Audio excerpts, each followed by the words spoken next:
আহ্বায়ক জনাব ব্যারিস্টার বদরুদ্দোজা বাদল, সঞ্চালক সুপ্রিম কোর্ট ইউনিটের সদস্য সচিব গাজী কামরুল ইসলাম সজল, উপস্থিত আছেন কেন্দ্রীয় কমিটির যুগ্ম মহাসচিব গাজী তৌহিদুল ইসলাম, কামরুল ইসলাম সজল সেক্রেটারি দায়িত্ব পালন করেছেন। একটা অভ্যাসের বিষয় আছে।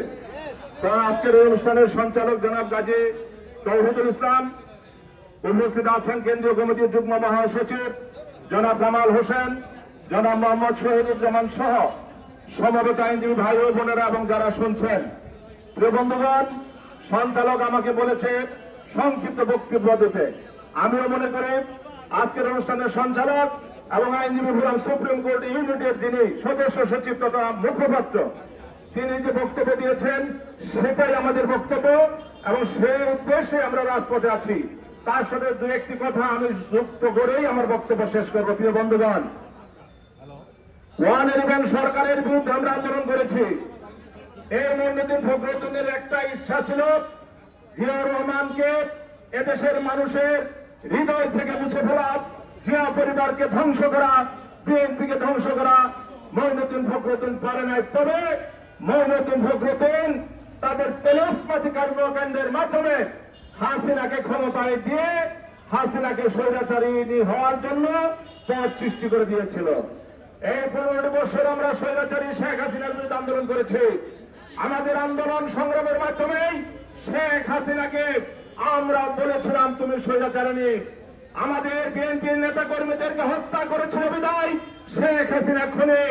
আমাদের বিএনপির এবং সকল অঙ্গ সংগঠনের নেতা কর্মীদেরকে গুম করেছিল বিদায় শেখ হাসিনা গুমের দায়ে অভিযুক্ত।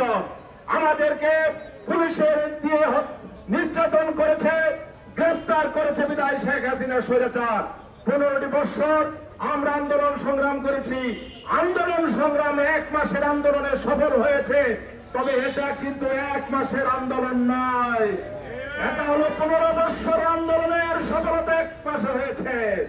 অতএব শেখ হাসিনা মুক্ত বাংলাদেশ, স্বৈরাচারিণী মুক্ত বাংলাদেশ, আওয়ামী লীগ মুক্ত বাংলাদেশ করার জন্য সবচেয়ে বেশি ত্যাগ, বেশি আন্দোলন, বেশি সংগ্রামে জাতীয়তাবাদী দল এবং আমরা আইনজীবী ফোরাম করেছি।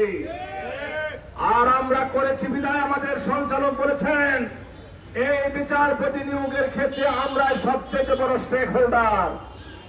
যারা আমরা স্বৈরাচারের বিরুদ্ধে আন্দোলন করেছি তাদের মধ্য থেকে এই বিচারপতি নিয়োগ দিতে হবে।